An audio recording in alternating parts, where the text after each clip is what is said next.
والنازعات غرقا والناشطات نشطا والسابحات سبحا فالسابقات سبقا فالمدبرات أمرا يوم ترجف الراجفة تتبعها الرادفة قلوب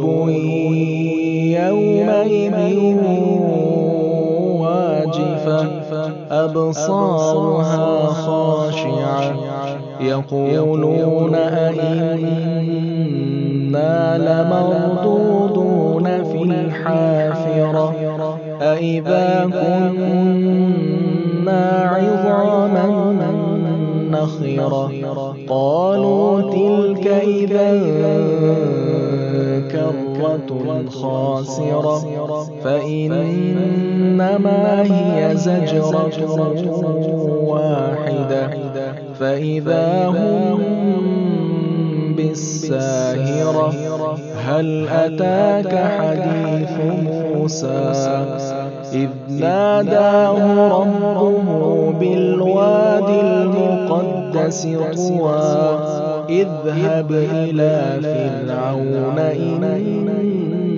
إنه طغى فقل هل لك إلى أن تزكى وأهديك إلى ربك فتخشى فأراه الآية الكبرى فكذب وعصى ثم أدبر يسعى فحشر فنادى فقال أنا ربكم الأعلى فأخذه الله نكال الآخرة والأولى إن في ذلك لعبرة لمن يخشى أأنتم أشد خلقا أم السماء بناها رفع سمكها فسواها وأغطش ليلها وأخرج ضحاها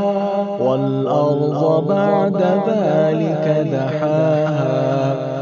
أخرج منها ماءها ومرعاها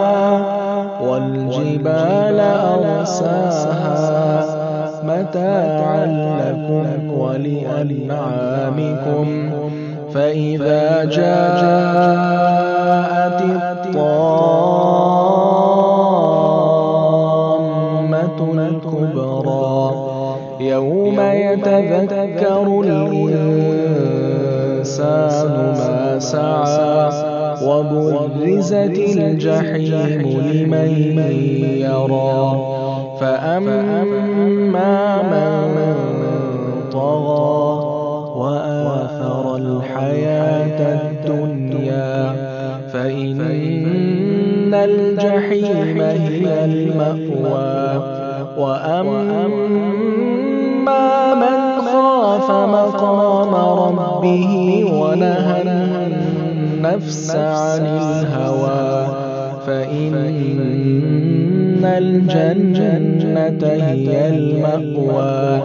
يسألونك عن الساعة أيان مرساها فيما أنت من ذكراها إلى ربك منتهاها